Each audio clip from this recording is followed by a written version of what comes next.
नमस्कार दोस्तों, delta rankers में आप लोगों का बहुत-बहुत स्वागत करता हूं। आशा करता हूं कि आप सब बहुत अच्छे होंगे। दोस्तों, जेपीएससी यानी Jharkhand public service commission, delta rankers लगभग सभी राज्य की सेवाओं की परीक्षाओं के लिए पूरी तैयारियां करा रहा है। उसमें से एक झारखंड भी है, बहुत ही इम्पोर्टेंट आयोग है।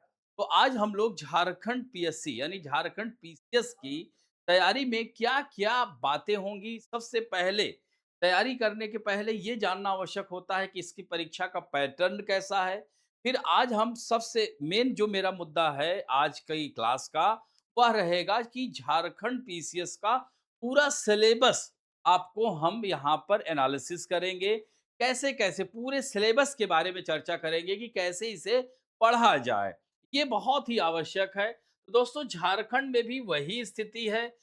प्री मेंस और इंटरव्यू 3 चरण की परीक्षा होती है। There are 3 stages in Jharkhand PSC, pre mains and interview यानी प्रारंभिक परीक्षा, मुख्य परीक्षा और साक्षात्कार।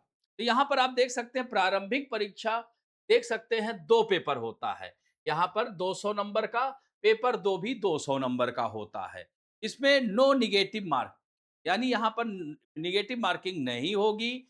यहाँ पर यह प्रारंभिक परीक्षा पास करने के बाद मुख्य परीक्षा होगी आपकी, जिसमें मुख्य परीक्षा में पेपर 1 देख रहे हैं, पेपर 2, पेपर 3, पेपर 4, पेपर 5 और 6। लेकिन यहाँ पर अगर बात किया जाए 200, 2-2 400, हाँ 4-2 600, ठीक है? इस तरह से 6-2 800, 950 यानी देयर आर मतलब जो मेंस एग्जामिनेशन है वो 950 मार्क्स में आपका मेरिट बनेगा। और लास्ट में हम थर्ड स्टेज की भी चर्चा करेंगे, जिसमें बात होगी किसकी, इंटरव्यू की। तो 100 नंबर का इंटरव्यू होगा, तो 950 प्लस 100 यानी 1050 पर आपकी मेरिट बनेगी। अब दोस्तों हम लोग आते हैं इसके मुख्य जो सिलेबस है। झारखंड पीएससी यानी झारखंड सिविल सेवा परीक्षा का पाठ्यक्रम क्या है, ये बहुत ही आवश्यक है। यहाँ का पेपर बहुत ही अच्छा पूछा जाता है। ये आयोग भी लगातार देखा जाए तो इसके एमसीक्यूज जो, जब से यह झारखंड नया राज्य बना, उसके बाद झारखंड आयोग बना, उसकी परीक्षाएं आयोजित की गई। उन पुराने पेपर्स को भी देखिएगा, बहुत ही अच्छा पेपर पूछता है। और अब तो बहुत सारे बदलाव आए हैं। तो यहाँ पर हम लोग चर्चा करेंगे detailed syllabus for JPSC civil services exam 2026 यानी पूरा डिटेल एनालिसिस हम लोग करने वाले हैं। यहाँ पर आप लोग देख सकते हैं कि जीएस के जो हमने बताया ना कि फर्स्ट स्टेज का यानी जेपीएससी का फर्स्ट स्टेज क्या होगा। फर्स्ट स्टेज में हम डिस्कस करने वाले हैं किसके बारे में, प्रारंभिक परीक्षा के बारे में। प्रारंभिक परीक्षा में आपको क्या पढ़ना है, जैसे हमारा डेल्टा रैंकर्स जेपीएससी के लिए प्री कम मेन और इंटरव्यू तीनों चरणों की तैयारी हमारा डेल्टा रैंकर्स कर रहा है। इसमें पूरे सारे टीचरों के विशेषज्ञों के द्वारा सारे फैकल्टीज इसमें सब जो है आपकी मदद करेंगे। तो यहाँ पर आप देख सकते हैं यह पेपर, यहाँ पर सामान्य अध्ययन पेपर फर्स्ट, जिसमें हम लोगों को पढ़ना क्या है। हाँ, भारत का इतिहास यानी हिस्ट्री ऑफ इंडिया, इसमें ancient, medieval and modern, ancient, medieval and modern history को आपको पढ़ना है। यानी इंडस वैली सिविलाइजेशन से लेकर के 1857 का रिवोल्ट से लेकर के 1947 के फ्रीडम एक्ट को भी पढ़ना पड़ेगा। तो यानी हम लोग इसको एंशियंट, मेडुअल, मॉडर्न 3 चरणों में इस जो इतिहास को पढ़ेंगे। और इसमें विशेष पुस्तकें, उसके लिए हम लोग अलग से स्ट्रेटजी बताएंगे। यहाँ पर अभी सिलेबस की चर्चा कर रहे हैं और हमारा डेल्टा रैंकर्स आपको नोट्स भी देगा। तो भारत का इतिहास में आपको प्राचीन, मध्यकालीन और आधुनिक भारत को पढ़ना है। भारत के भूगोल, अब भारत का भूगोल देखिए, इसमें आप लोग देख सकते होंगे कि सीधे पीटी में लिखा हुआ है भारत का भूगोल, ज्योग्राफी ऑफ इंडिया। इसमें भारत के सभी चीजों की जानकारी, जैसा कि मैंने इतिहास बताया कि एंशियंट में इंडस वैली सिविलाइजेशन, वैदिक कल्चर को पढ़ना होगा, जैन धर्म, बौद्ध धर्म को पढ़ना होगा, गुप्त काल को पढ़ना होगा, मौर्य साम्राज्य को पढ़ना होगा, हर्षवर्धन के काल को पढ़ना पड़ेगा। मध्यकालीन में हम 2 पार्ट में बांटेंगे, सल्तनत काल और मुगल काल। तो सल्तनत काल में कुतुबुद्दीन ऐबक से लेकर के यहाँ पर देख सकते हैं बहलोल लोदी तक, यानी गुलाम वंश, खिलजी वंश, तुगलक वंश, सैयद वंश, लोदी वंश।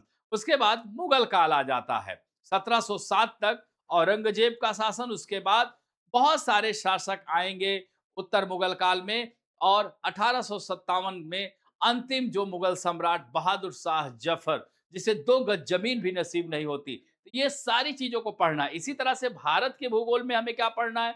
इंडियन ज्योग्राफी में इंडिया का पूरा जनरल ज्योग्राफी ऑफ इंडिया, यानी इंडिया के पड़ोसी राज्य, पड़ोसी देशों से भारत की किसकी किसकी सीमा मिलती है। जैसे बांग्लादेश की भारत के किन किन राज्यों की सीमा मिलती है, तो पश्चिम बंगाल, त्रिपुरा, मेघालय, मिजोरम एंड असम। इसी तरह से पूछ लेगा आपको चीन को भारत के कौन कौन से राज्य स्पर्श करते हैं, या भारत का उत्तरतम बिंदु कहाँ है, दक्षिणतम बिंदु कहाँ है, पूर्वी बिंदु कहाँ है, पश्चिमी बिंदु कहाँ है।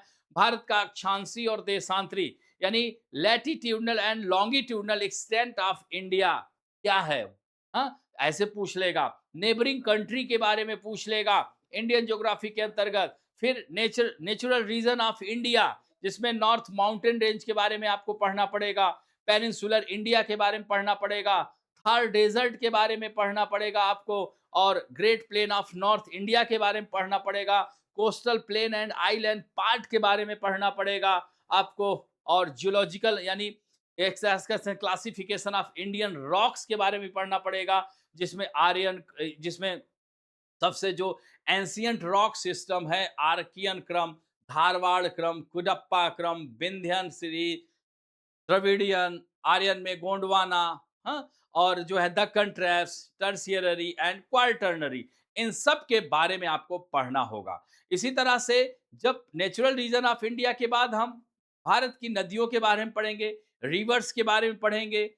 हाँ, तो इस तरह से आप देख सकते हैं कि हिमालय से निकलने वाली नदियाँ और प्रायद्वीपीय भारत की नदियाँ, यानी एक तरह से देख सकते हैं ओरिजिनेशन से भी पूछ सकता है, और मुहाना, इसका माउथ कहाँ है। जैसे अरेबियन सी में गिरने वाली नदियाँ, बंगाल की खाड़ी में गिरने वाली नदियाँ। तो इस तरह से आपको इन सारी चीज़ों को पढ़ना होगा। जैसे यहाँ पर आप देख सकते हैं सुवर्णरेखा, बैतरणी, ब्राह्मणी, महानदी, गोदावरी, कृष्णा, पेन्नार, कावेरी। इधर आप देखोगे साबरमती, माही, नर्मदा, ताप्ती, मांडवी, जुआरी, सारावती, भारतपुजा, पेरियार, इन सारी नदियों को आपको पढ़ना होगा। फिर झीलों को पढ़ना होगा। जम्मू कश्मीर से झील पेंगोंग झील, लद्दाख से लेकर के चिल्का लेक, अस्टाईमुडी, केरल, इन सारी लेक्स के बारे में आपको पढ़ना होगा। फिर भारतीय मानसून के बारे में पढ़ना होगा। फिर भारत की कृषि के बारे में पढ़ना होगा। फिर भारत के वेजिटेशन के बारे में पढ़ना होगा। भारत के जो है संसाधनों के बारे में पढ़ना होगा। ऊर्जा संसाधन, खनिज संसाधन, एनर्जी रिसोर्सेज, हाँ, और जो है आपको मिनरल रिसोर्सेज एंड उस पर आधारित इंडस्ट्रीज को पढ़ना होगा। झारखंड में इंडस्ट्रीज से खूब सारे क्वेश्चंस आते हैं, क्योंकि झारखंड को खुद ही स्टोर हाउस ऑफ मिनरल कहा जाता है। समझ में आई बात? तो इसी तरह से भारतीय राज्य व्यवस्था और शासन, यानी इंडियन पॉलिटी एंड गवर्नेंस। तो पॉलिटी में आपको पूरा जो है कॉन्स्टिट्यूशनल डेवलपमेंट, 1773 के रेगुलेटिंग एक्ट टू 1947 के फ्रीडम एक्ट तक आपको पढ़ना होगा। फिर फॉर्मेशन ऑफ कॉन्स्टिट्यूशन को पढ़ना होगा। हमारे संविधान का निर्माण कैसे हुआ, कैरेक्टरिस्टिक ऑफ कॉन्स्टिट्यूशन को पढ़ना होगा। संविधान को क्यों बोरो किया गया है कई देशों से, इसके बारे में पढ़ना होगा। फिर संविधान के शेड्यूल के बारे में पढ़ना होगा। First schedule, second schedule, third schedule, fourth, total at present time there are 12 schedule in our constitution. When our constitution released in 1950 में जब स्टार्ट हुआ था, यानी याद हो तो 26 नवंबर 1949 को हमारा संविधान अंगीकृत किया गया था, कंप्लीट हुआ था। तो that time there are only 8 schedule in our constitution, but now at present time there are 12 schedule in our constitution. ठीक है, तो इस तरह से इन सब को आपको देखना होगा। संविधान का निर्माण की बात की जाएगी, भाग 1 की बात की जाएगी, भाग 2 में सिटीजनशिप है, भाग 3 में फंडामेंटल राइट है, भाग 4 में डायरेक्टिव प्रिंसिपल है, 5 में फंडामेंटल ड्यूटी है, फिर जो है 4 का में 5 में जो है पार्लियामेंट सिस्टम है। तो इस तरह से ये पूरे संविधान को आपको पढ़ना है। फिर आर्थिक और सतत विकास, यानी इकोनॉमिक एंड सस्टेनेबल डेवलपमेंट, आपको यहाँ पर इकोनॉमिक्स के सारी टर्मिनोलॉजी को पढ़ना होगा विथ करंट। जैसे झारखंड का भी भूगोल, झारखंड का इतिहास, झारखंड का आपको अर्थव्यवस्था, ऐसे जोड़ करके पढ़ना है। देखिए दिया हुआ है ना, झारखंड विशेष सामान्य जागरूकता, समसामयिक घटनाएँ, मानवाधिकार, पर्यावरण और आपदा प्रबंधन जैसे विषयों पर भी पीटी में प्रश्न आ जाता है। जैसे वेनेजुएला में भूकंप आया तो वो प्रश्न बन सकता है। भारत में कोई आपदा या चक्रवात आया तो वहाँ से प्रश्न बन सकता है। तो ये पीटी का जो है पेपर है, ये ध्यान रखेंगे। और इसी को हमने इंग्लिश में बोल दिया है, history of India, ancient, medieval, modern, geography of India, Indian polity and government, economic and sustainable development, science and technology, Jharkhand specific general knowledge and current events. Miscellaneous में आपको पढ़ना पड़ेगा, थोड़ा जीके टाइप का है, देखिए ना, miscellaneous topic like human right, environment and disaster management. यानी यहाँ पर आप देख सकते मानवाधिकार आयोग क्या है, इस तरह के भी प्रश्न बन सकते हैं। इन्वायरमेंट इकोलॉजी के प्रश्न बन सकते हैं। नई नई जो है आप देखोगे स्पीसीज मिल रही हैं, फ्रॉग की स्पीसीज कहाँ मिली, बटरफ्लाई की स्पीसीज कहाँ मिली। इस तरह के प्रश्न भी हमारी प्रारंभिक परीक्षा में विथ करंट अफेयर, जैसे डाउन टू अर्थ मैगजीन पढ़ोगे, हाँ, या न्यूज़पेपर पढ़ोगे, तो इस तरह की आपको ढेर सारी मिलती रहती है जानकारियां। तो इस तरह से आप देख सकते हैं। जनरल स्टडी के पेपर 2 में भी यह देख सकते हैं 100 क्वेश्चन, फर्स्ट पेपर में भी 100 क्वेश्चन रहता है। ध्यान रखेंगे निगेटिव मार्किंग पीटी में नहीं है। अब देखिए सेकंड पेपर में क्या है, जनरली हम लोग सी सेट पढ़ते हैं, लेकिन यहाँ पर क्या पढ़ना पड़ेगा आपको, झारखंड का इतिहास, हिस्ट्री ऑफ झारखंड। हाँ, तो यहाँ पर जो है आप देख सकते हैं बिरसा मुंडा, इन सबको आपको पढ़ना होगा, इनका क्या योगदान है, जनजाति आंदोलन का क्या योगदान है, मुंडा प्रशासनिक व्यवस्था, मुंडा एडमिनिस्ट्रेटिव सिस्टम क्या था। तो मुंडा जाति की जो प्रशासनिक व्यवस्था उसको आपको पढ़ना पड़ेगा। इसके साथ साथ नागवंशी एडमिनिस्ट्रेटिव सिस्टम क्या है, हाँ, पढ़ा पढ़ा, पंचायत एडमिनिस्ट्रेटिव सिस्टम क्या है, मांझी परगना, ये सब पढ़ोगे नहीं तो कैसे आप झारखंड में एक अधिकारी के रूप में झारखंड का विकास कैसे कर पाओगे। इसलिए देखिए कितना सुंदर डिजाइन किया गया है। झारखंड के मूवमेंट आंदोलन में जो भाग लेने वाले व्यक्ति तो थे उनको पढ़ना होगा, ढोकलो सोहोर प्रशासनिक व्यवस्था को पढ़ना होगा, जाति आधारित पंचायत प्रशासनिक व्यवस्था कास्ट बेस्ड पंचायत को पढ़ना होगा, झारखंड की जनजातियां जैसे संथाल, मुंडा हो, बिरहोर, हाँ, इन सारी जनजातियों को आपको पढ़ना होगा। झारखंड के देखिए freedom fighter of Jharkhand, eminent personality of Jharkhand, इन सब को आपको देखना होगा। तो दीज आर वेरी इंपॉर्टेंट। यह देख सकते हैं, इसमें नेगेटिव मार्किंग नहीं है। अगर आप प्रारंभिक परीक्षा में भाग लेते हैं तो आसानी से आपको दोनों पेपर में मिला करके आपकी मेरिट तैयार की जाएगी और आप पास होंगे। तो फिर अगला जो चरण होगा वह मुख्य परीक्षा का चरण होगा। इसका होगा मुख्य परीक्षा। देख रहे हैं झारखंड आंदोलन, राज्य का गठन। अब जैसे 15 नवंबर 2000 को जो है 2000 को झारखंड का निर्माण हुआ था। झारखंड भारत का 28वां राज्य, 28 राज्य बना था। कब बना था? 15 नवंबर 2000 को। और इस तरह से झारखंड अस्तित्व में आया। तो इसके लिए कौन कौन सा आंदोलन करना पड़ा? डिस्ट्रिक्ट आइडेंटिटी ऑफ झारखंड क्या है, झारखंड की विशिष्ट डिस्टिंक्ट आइडेंटिटी ऑफ झारखंड, इसकी विशिष्ट पहचान क्या है, इसको आपको पढ़ना होगा। झारखंड की जो है सांस्कृतिक कल्चरल स्टेटस ऑफ झारखंड पढ़ना होगा। पॉलिटिकल स्टेटस ऑफ झारखंड पढ़ना होगा। इकोनॉमिक स्टेटस, यानी इकोनॉमिक स्टेटस क्या है, यानी झारखंड का इकोनॉमिक स्टेटस क्या हो सकता है, इसके बारे में पढ़ना होगा। And religious uniqueness and identity of Jharkhand, यानी झारखंड में कौन सी धार्मिक विविधता है, यहाँ पर आप देख सकते हैं, इसके बारे में पढ़ना होगा। तो ये सारा जो बहुत इंपॉर्टेंट हो जाता है। झारखंड को लोक साहित्य, नृत्य, संगीत, वाद्यन, पर्यटन स्थल और जनजातीय संस्कृति, यानी folk literature, dance, music, instrument, हाँ, tourist places and tribal culture. यानी झारखंड में आप देखो ना, there are so many types of जो है ट्राइब्स फाउंड इन झारखंड। तो उनमें कल्चरल एक्टिविटीज बहुत होती है, तो उनका बड़ा सांस्कृतिक महत्व है। तो उनकी कल्चरल एक्टिविटीज को भी आपको जानना होगा। आप उनसे उनसे नहीं जुड़ोगे तो कैसे झारखंड का विकास होगा, उन जनजातियों का विकास कैसे कर पाओगे, अधिकारी उनके पास जाने से डरेगा। तो इसलिए इन जनजातियों के बारे में अध्ययन जब करोगे, उन पर रिसर्च करोगे, तभी तो आप उनके उनका बेस्ट, उनका जो है उनको आप लाभ दिला पाओगे, सरकार की योजनाओं से उनको अवगत करा पाओगे, है ना। तो इस तरह से ये सिलेबस को पारंपरिक कला और लोक नृत्य, traditional art and folk dance, वहाँ के जो है लोक संगीत यानी फोक म्यूजिक एंड इंस्ट्रूमेंट, इन सब को आपको देखना पड़ेगा। बहुत ही सुंदर पेपर है, बहुत ही आसान है झारखंड को पास करना। ये सब बहुत ही आसान, इतना इंटरेस्टिंग लगेगा आपको पढ़ते हुए। वहाँ की जनजातियों की प्रथाओं के बारे में पढ़ना होगा, वहाँ घोटुल प्रथा क्या है, वहाँ विवाह कैसे होता है, बहुपत्नी व्यवस्था है कि बहुपतित्व व्यवस्था है, इन सारी व्यवस्थाओं को जब पढ़ेंगे तो बड़ा मजा आएगा, इंटरेस्ट क्रिएट होगा और ऐसे ही आप अधिकारी भी बन जाओगे। तो बहुत ही मोस्ट डैम इजी ये कह सकते हैं झारखंड है। इसके बाद यहाँ पर आप देख सकते हैं पर्यटन स्थल। तो झारखंड के टूरिस्ट प्लेस आज आप देख सकते हैं, सुवर्ण रेखा नदी, नेतरहाट जिसे पहाड़ों की रानी कहा जाता है, पतरातू डैम, लोग देखने जाता है। वहां बहुत सारे जलप्रपात हैं, हाँ, दसम जलप्रपात, व्याघ्र जलप्रपात, स्वर्ण रेखा पर बहुत ही सुंदर सुंदर जलप्रपात हैं। तो वहां पर आप जाएंगे, वहां की कला और संस्कृति को देखेंगे।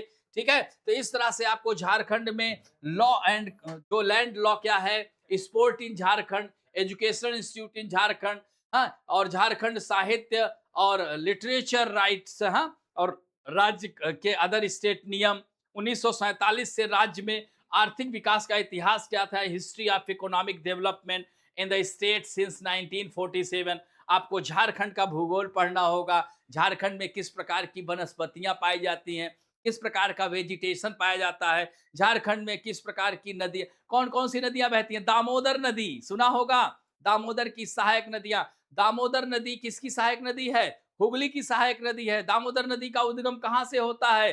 तो रांची के पठार से होता है। और दामोदर की सहायक नदियां अजय, कुनार, बराकर, हाँ, ये सहायक नदियां हैं। और दामोदर को जो है बंगाल और बिहार यानी झारखंड का शोक कहा जाता था, लेकिन इन 1948, हाँ, अमेरिका के टेनेसी वैली एक्ट के आधार पर, मॉडल पर जो है भारत ने दामोदर घाटी कारपोरेशन का गठन किया था, जिसमें बड़े बड़े डैम बनाए, पंचेत, तिलैया, हाँ, मैथन, बाल पहाड़ी, बरमो, अय्यर जैसे डैम बनाए गए दामोदर। तो दामोदर, संजय, हाँ, कोयल, ये सब नदियां झारखंड में बहती हैं। इनके बारे में आपको पढ़ना होगा। झारखंड के पहाड़, झारखंड में खनिज, हाँ, छोटा नागपुर पठार को स्टोर हाउस ऑफ मिनरल कहा जाता है। छोटा नागपुर पठार को स्टोर हाउस ऑफ मिनरल के नाम से जाना जाता है। तो इसे आपको पढ़ना होगा। फिर झारखंड की औद्योगिक नीति क्या है, हाँ, इस झारखंड का इंडस्ट्रियल पॉलिसी क्या है, इसके बारे में पढ़ना होगा। झारखंड के प्रमुख उद्योगों के नाम, स्थान, औद्योगिक विकास, जैसे बोकारो इस्पात संयंत्र कहाँ अवस्थित है। इस तरह से झारखंड से पर्यावरण से जुड़े तथ्य, पर्यावरण में हो रहे बदलाव, क्योंकि वहां पर बहुत बड़ी बड़ी इंडस्ट्री डेवलप की जा रही है जिसका इम्पैक्ट शुरू हो गया है। झारखंड का रांची शहर आप बहुत ही खूबसूरत, झारखंड की राजधानी भी है, जो कि कर्क रेखा पर स्थित है। तो झारखंड से संबंधित समसामयिक, झारखंड में आपदा प्रबंधन, झारखंड में डिजास्टर मैनेजमेंट को लेकर के क्या गाइडलाइन है, इन सब को आपको पढ़ना पड़ेगा। और इतना पढ़ने के बाद आपका प्रारंभिक परीक्षा पास होंगे। फिर इसके बाद हम लोग पहुंचेंगे दूसरे चरण में। सेकेंड स्टेप में क्या है, सेकेंड स्टेज में मुख्य परीक्षा है। सेकेंड स्टेज में क्या है, मुख्य परीक्षा के बारे में है। तो मुख्य परीक्षा में 6 अनिवार्य पेपर होते हैं। याद रखिएगा कि इसमें कोई वैकल्पिक विषय नहीं होता। There is no optional paper. Like Bihar में जैसे देखो एक ऑप्शनल पेपर होता है, उसमें क्वालिफाइंग होता है। जैसे यूपीएससी में आप देखोगे ऑप्शनल होता है, यूपी में नहीं है। इसी तरह से झारखंड में there is no optional paper, याद रखेंगे। तो यहाँ पर आप देख सकते हैं जो सामान्य हिंदी है वो क्वालिफाइंग है, यानी 30% अंक पास होना जरूरी है। तो ये नंबर आपका नहीं जुड़ता है। जुड़ता कहाँ से, यहाँ से शुरू होता है पेपर सेकंड से, यानी 150 मार्क्स, 200 मार्क्स, 200 मार्क्स, 200 मार्क्स, 200, यानी आप देख सकते हैं second, third, fourth, fifth and six paper. और इसमें क्या क्या है ये बहुत इंपॉर्टेंट है। तो इस पूरे को मिलाकर के देर आर 950। तो आपकी जो मेरिट बनेगी 950 पर बनेगी, तब आपको इंटरव्यू कॉल आएगी। और इंटरव्यू कॉल आएगी तो उसमें 100 मार्क्स पर आपका निर्धारण किया जाएगा। देन आफ्टर आपको फाइनल सिलेक्शन दिया जाएगा। ठीक है, तो इसमें आइए हम लोग एक एक पेपर की चर्चा करते हैं कि मेंस में हमको क्या क्या पढ़ना होगा। तो ये सिलेबस देख रहा है, जैसे अब देखिए हिंदी क्या है, क्वालिफाइंग है। तो क्वालिफाइंग है तो इसमें क्या क्या पढ़ना होगा, एस्से आएगा आपका, व्याकरण आएगा, ग्रामर, वाक्य विन्यास आएगा और संक्षेपण आएगा। प्रिसाइज उसको कहते हैं, ठीक। फिर इसके बाद जो है इसमें जो पेपर टू है, पेपर टू याद रखिएगा कि इसमें जो है भाषा और साहित्य इसमें से चुनना है आपको। हाँ, लैंग्वेज एंड लिटरेचर देख सकते हैं, उड़िया भाषा साहित्य, बंगाली भाषा साहित्य, Odia and literature, Bengali language and literature, Urdu literature, Sanskrit literature, English language and literature, Hindi language and literature, Santhali, पंच, यहाँ पर देख सकते हैं पंच परगनिया, हाँ, नागपुरी, यहाँ पर देख सकते हैं मुंडारी, कुरुक्स, कुरमाली, खोरथा, ये सब आपको पढ़ना पड़ेगा। खड़िया भाषा साहित्य, हो लैंग्वेज, ये सब जनजातियां हैं, इसको आपको देखना होगा सेकंड पेपर में। फिर थर्ड पेपर में आपको क्या पढ़ना है? थर्ड पेपर में आपको इतिहास के बारे में पढ़ना है, यानी third paper is related to history. History में देखिए इंडस वैली सिविलाइजेशन, इसकी ओरिजिन कैसे हुई, Indus valley civilisation according to carbon 14 230 50 to 1750 BC के बीच में इंडस वैली सिविलाइजेशन की बात की जाती है। इसका भौगोलिक विस्तार क्या है, इसका ऑथरशिप एंड सोर्सेस क्या है, मेन फीचर ऑफ सिविलाइजेशन, यानी इंडस घाटी वैली की विशेषताएं क्या है, सिंधु घाटी सभ्यता की विशेषताओं का उल्लेख करें, सीधे आपसे प्रश्न आ जाएगा। फिर जो है मृतकों का टीला किसे कहा जाता है, सिंधु घाटी सभ्यता के उत्तर से दक्षिण विस्तार, पूरब से पश्चिम विस्तार, नए नए जो स्थल खोजे जा रहे हैं उनके बारे में भी जानकारी आपको हासिल करनी होगी। फिर उसके बाद वैदिक पीरियड आपको एंशिएंट हिस्ट्री में, इंडस वैली सिविलाइजेशन के बाद आपको क्या पढ़ना है, वैदिक पीरियड के बारे में आपको पढ़ना होगा। किसके बारे में? वैदिक पीरियड के बारे में आपको पढ़ना होगा। और इस तरह से यहाँ पर देख सकते हैं वैदिक पीरियड, आर्यों की उत्पत्ति, वैदिक साहित्य की प्राचीनता, ये सब कुछ पढ़ना होगा। प्रारंभिक राज्य कैसा था, मगध साम्राज्य, मौर्य साम्राज्य का विस्तार आपको पढ़ना होगा। मैंने बताया था ना, मौर्य साम्राज्य के बारे में पढ़ना होगा, चंद्रगुप्त मौर्य, जितने भी शासक हैं उसमें उन सब शासकों के बारे में पढ़ना होगा। अशोक का धम्म के भी बारे में पढ़ना होगा। कलिंगा युद्ध, ये बहुत इंपॉर्टेंट है, यहां से बहुत बार प्रश्न आया हुआ है, तो इसको खूब अच्छे से आपको इसका अध्ययन करना होगा। फिर देखिए मौर्य साम्राज्य की विदेश नीति कैसी थी, कला और शासन व्यवस्था, इसको वर्तमान से कैसे हम जोड़ सकते हैं, इस तरह से भी देखा जा सकता है। फिर मौर्योत्तर काल में कुषाण, कनिष्क, याद हो तो साम्राज्य का विस्तार, धार्मिक नीति उसकी कैसी थी, वास्तुकला, साहित्य का विकास कैसे हुआ।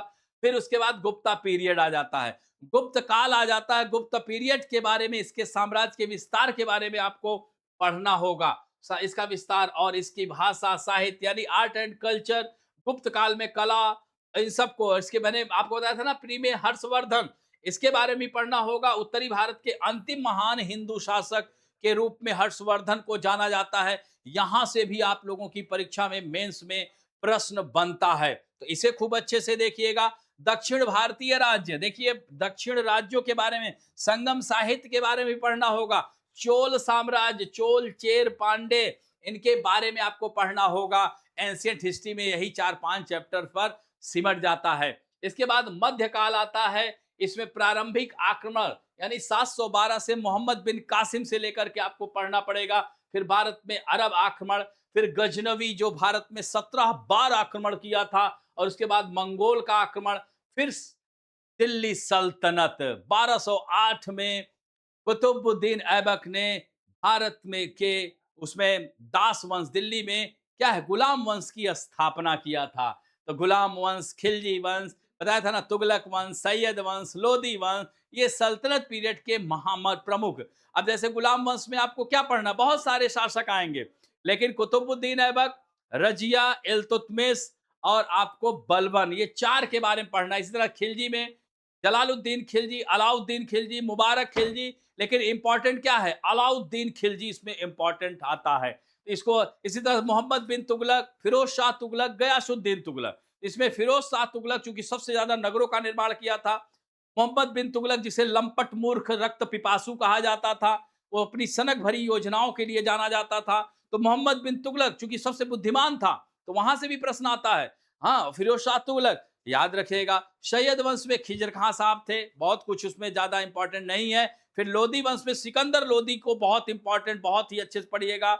इब्राहिम लोदी, बहलोल लोदी, हाँ, तो पहला बहलोल लोदी, सबसे अंतिम इब्राहिम लोदी। तो लोधी वंश को खत्म करके पानीपत के फर्स्ट बैटल में बाबर ने मुगल वंश को स्थापित कर दिया। ये देखिए पूरा दिया हुआ है, सूफीवाद, भक्ति आंदोलन उसके पैरेलल चल रहा था।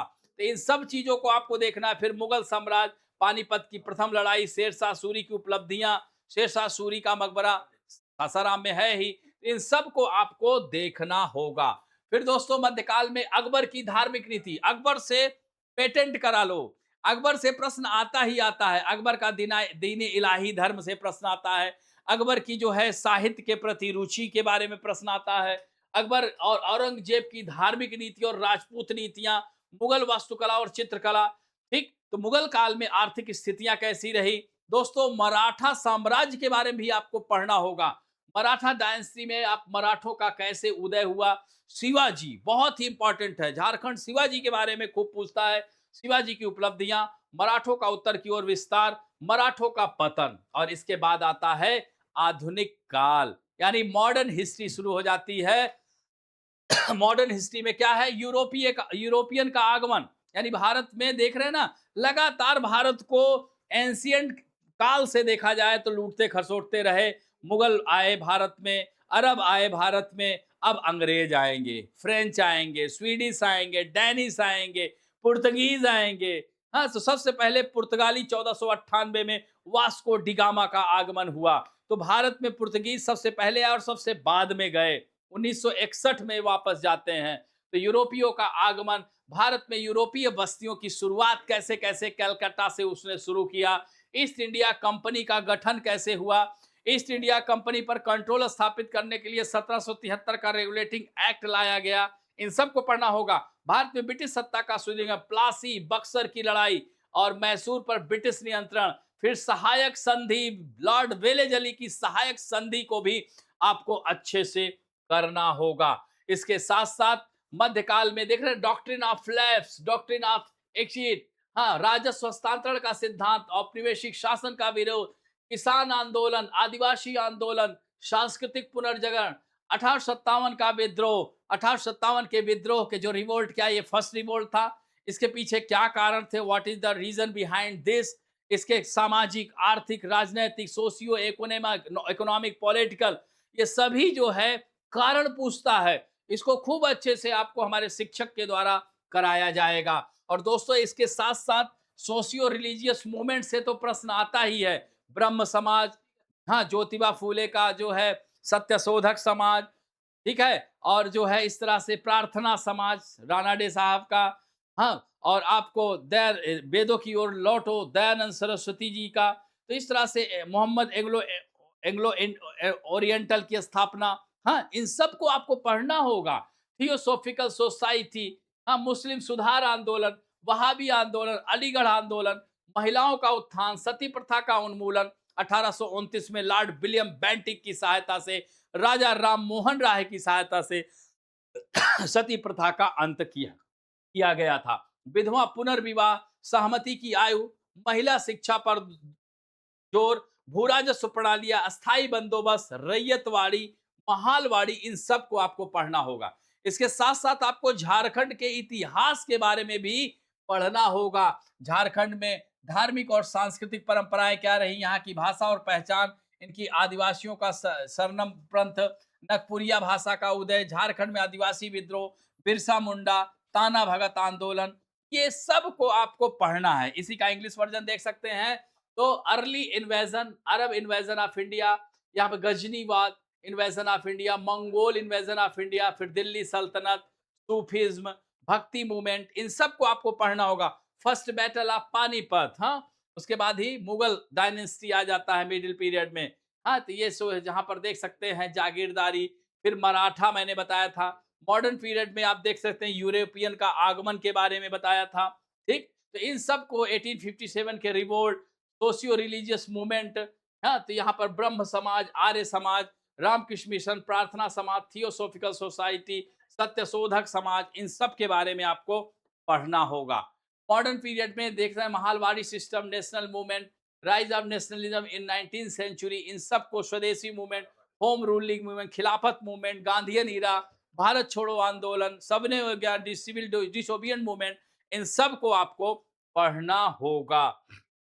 इसके बाद यहाँ पर हिस्ट्री ऑफ झारखंड मैंने आपको बताया, freedom movement in Jharkhand, Tana Bhagat, Birsa, tribal revolt in Jharkhand, इसको पढ़ना होगा। इसके बाद दोस्तों इसी पेपर में ही आप देख सकते हैं कि इतिहास के साथ-साथ भूगोल को भी पढ़ना होगा।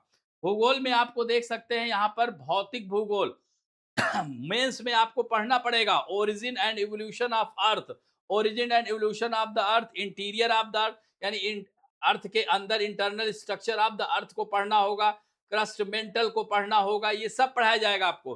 वेगनर का कॉन्टिनेंटल ड्रिफ्ट थ्योरी 1912 में आया था, इसके बारे में पढ़ना होगा। वोल्केनोस के बारे में पढ़ना होगा, अर्थक्वेक के बारे में पढ़ना होगा, व्हाट इज सुनामी, सुनामी क्या है इसके बारे में पढ़ना होगा, रॉक्स एंड लैंड फॉर्म के बारे में पढ़ना होगा।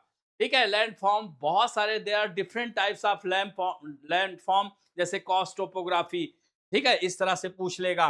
Major types of rocks, igneous rock, sedimentary rocks, metamorphic rock, अवसादी, अग्नेय और रूपांतरित चट्टानों के बारे में पढ़ना होगा। हाँ, characteristic of land form, geomorphic process, weathering क्या है, मास बस्टिंग क्या है, इरोजन एंड डिपोजिशन क्या है, ठीक है, सॉइल फॉर्मेशन क्या है, इन सब को, लैंडस्केप साइकिल क्या है, idea of Davis and Penck को भी आपको पढ़ना होगा।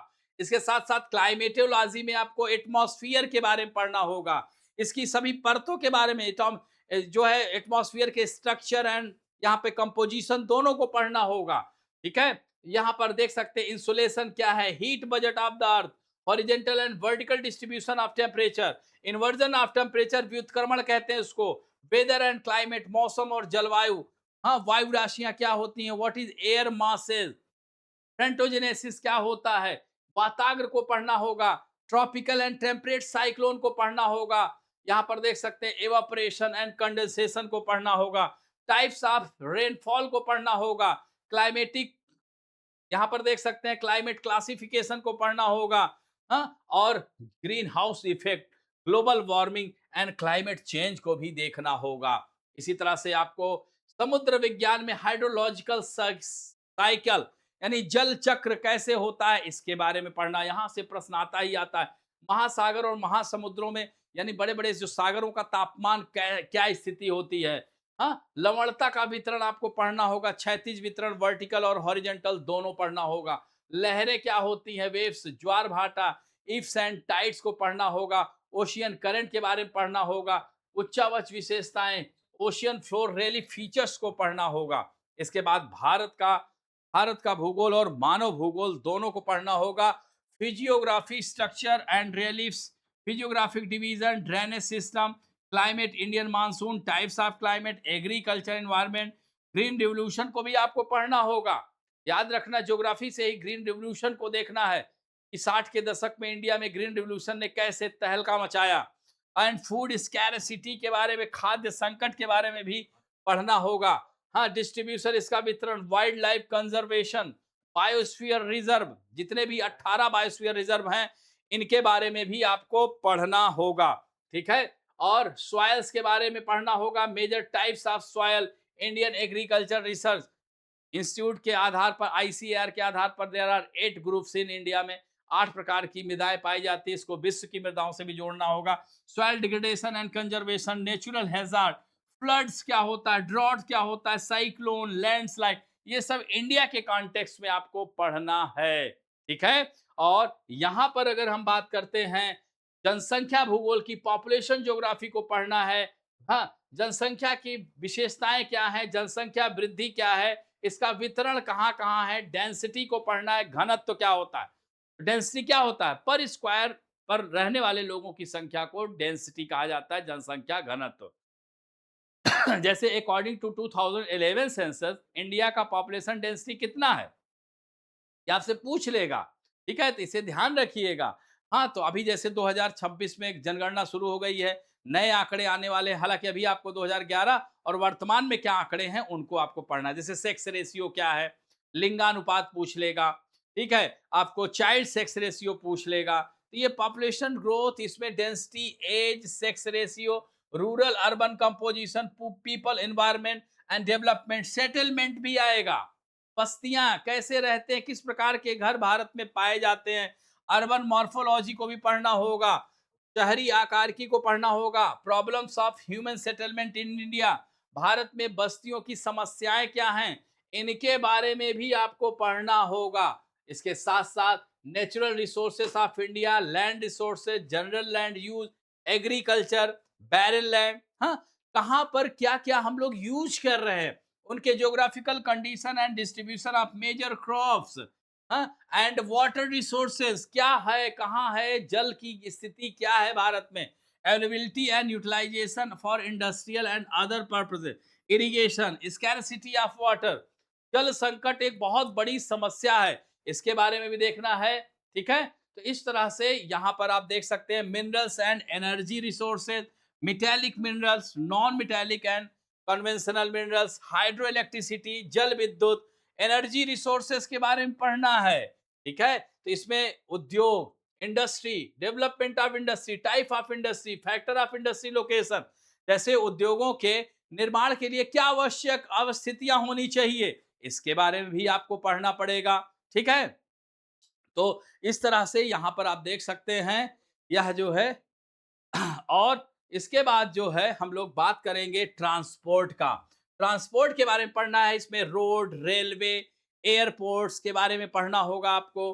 ठीक है, इंटरनेशनल ट्रेड के बारे में पढ़ना होगा, वाटरवेज के बारे में पढ़ना होगा, भारत में कितने जो है वो हैं, फिर झारखंड का भूगोल, जैसे आपने वर्ल्ड ज्योग्राफी पढ़ा, इंडियन ज्योग्राफी पढ़ा, उसके बाद आपको भारत के भूगोल पढ़ा, उसके बाद आपको झारखंड का भूगोल भी पढ़ना होगा। यहाँ कौन सी चट्टानें, कितनी पुरानी चट्टानें पाई जाती हैं, यहाँ कौन सी जलवायु पाई जाएगी, यहाँ कौन सा वेजिटेशन पाया जाएगा, यहाँ कौन सी सॉइल पाई जाएगी, यहाँ कौन सी जो है वन के प्रकार वेजिटेशन पाया जाएगा, इन सब चीजों को आपको पढ़ना होगा, ये पूरा दिया हुआ है। देख रहे हैं ना, soil types, climate, drainage, landform, forest, agriculture, irrigation, है ना, दामोदर वैली प्रोजेक्ट मैंने बताया था, सुवर्ण रेखा वैली प्रोजेक्ट, मिनरल रिसोर्सेज, इन सब को आपको देखना होगा। इसी तरह ज्योग्राफी, पॉपुलेशन यहाँ की क्या है, इसकी ग्रोथ, डेंसिटी, ट्राइबल पॉपुलेशन क्या है, इसका लिटरेसी रेट क्या है ना, इन सब को देखना है, यहाँ की बसावट कैसी है, यहाँ की पोल्यूशन, प्रदूषण की समस्याएं क्या है। फिर दोस्तों चौथे पेपर में, तीसरे पेपर में आपको क्या पढ़ना होगा, इतिहास और भूगोल। चौथे पेपर में आपको पढ़ना होगा इंडियन कॉन्स्टिट्यूशन एंड पॉलिटी। यहाँ पर देख सकते हैं preamble, we the people of India, हम भारत के लोग, भारत को प्रभुत्व संपन्न, समाजवादी, पंथ निरपेक्ष, लोकतांत्रिक गणराज्य। हाँ, तो इस तरह से यहाँ आपको प्रियम्बल को पढ़ना है, इसमें कब कब संशोधन हुआ, ये देख रहे हैं ना, formation, silent feature of the Indian constitution, fundamental rights, duty, directive principle, state policy, union government, executive and literature, यहाँ पर देख सकते हैं लेजिस्लेचर, यहाँ पर आपको पार्लियामेंट के बारे में पढ़ना पड़ेगा, upper house, lower house, president, vice president, supreme court of India, यहाँ पे देखिए आ गया है ना, जुडिशियरी, स्टेट गवर्नमेंट में उसी तरह से, यानी स्टेट गवर्नमेंट में क्या होगा, मुख्यमंत्री, राज्यपाल, विधानसभा, विधान परिषद सभी राज्यों में है नहीं, तो इस तरह से इन सब चीजों को देखना होगा। Centre state relation, special provision for relating the administrative of schedule area, emergency provision, आपातकालीन शक्तियां, प्रावधान, देखिए आ गया इलेक्शन कमीशन आपको पढ़ना है, पॉलिटिकल पार्टीज, जैसे राष्ट्रीय पार्टियां क्या होती हैं, क्षेत्रीय दल क्या होते हैं, इनके लिए क्या आवश्यक, और इसके साथ साथ लोक प्रशासन और सुशासन, public administration and good governance भी आपको चौथे पेपर में पढ़ना होगा। ठीक है, तो इसमें जो है लोक प्रशासन, इसका अर्थ पढ़ना होगा, मीनिंग, स्कोप एंड सिग्निफिकेंस। इसी तरह से आपको यहाँ पे डिस्ट्रिक्ट एडमिनिस्ट्रेशन में origin and development of the office, district magistrate का क्या कार्य है, इन सब को देखना होगा। इसके साथ साथ पर्सनल, यहाँ पे देख रहे हैं पर्सोनल एडमिनिस्ट्रेशन, लोक प्रशासन और सुशासन में कार्मिक प्रशासन, यानी सिविल सेवाओं में भर्ती, जैसे संघ लोक सेवा आयोग क्या है, राज्य लोक सेवा आयोग क्या है, ज्वाइंट राज्य लोक सेवा आयोग क्या है, इसकी नियुक्ति कौन करता है, संघ लोक सेवा आयोग के अध्यक्ष की नियुक्ति कौन है, सब आपको पढ़ना होगा, सभी पॉलिटी के। फिर नौकरशाही क्या है, आपदा प्रबंधन को भी आपको पढ़ना होगा।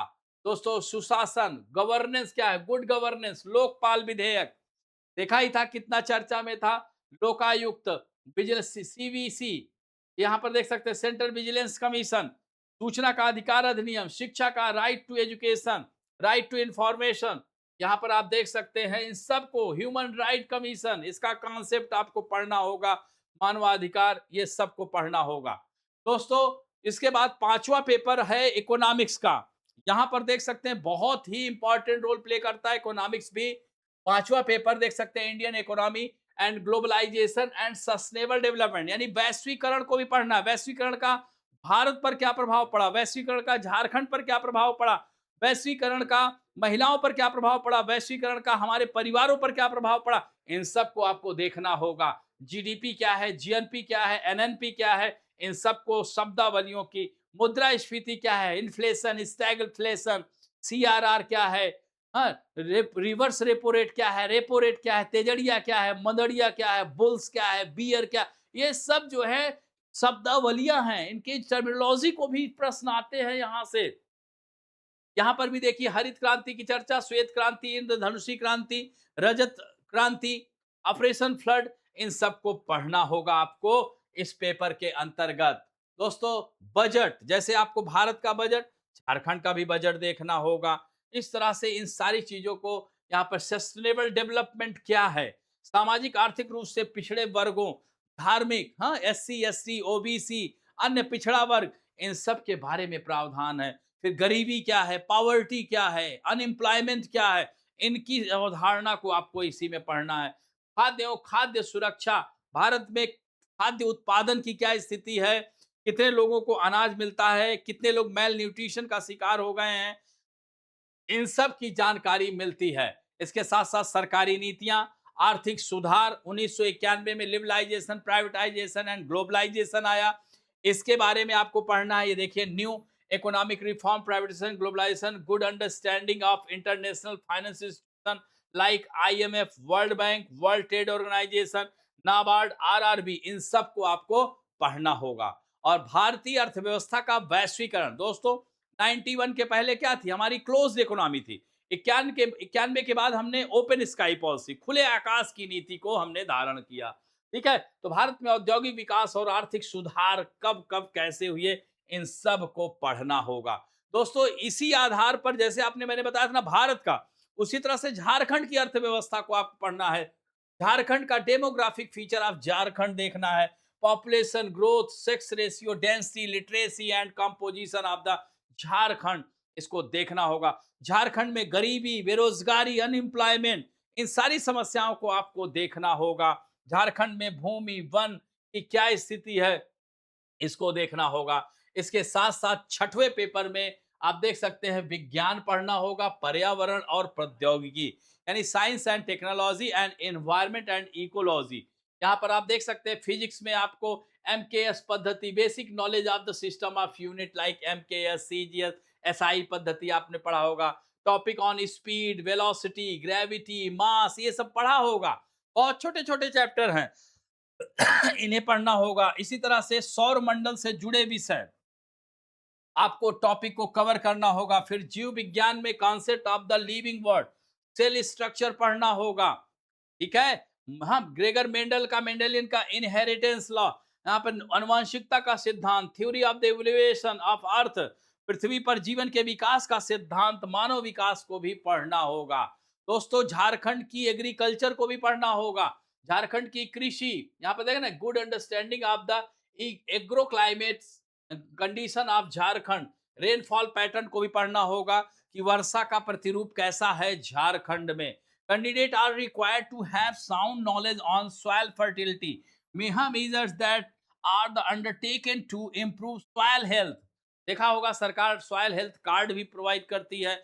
इन सब को आपको देखना होगा झारखंड के भी उसमें। पर्यावरण विज्ञान में आप देख सकते हैं major that were taken by the government India to preserve the environment include, हाँ, यहाँ पर देख सकते हैं tackle global environmental issues, air pollution, water pollution, हाँ, इन सब को जो है, और कई पर्यावरणीय कानून। इसके साथ साथ साइंस एंड टेक्नोलॉजी में आप देख सकते हैं, इसमें भी आपको पढ़ना पड़ेगा।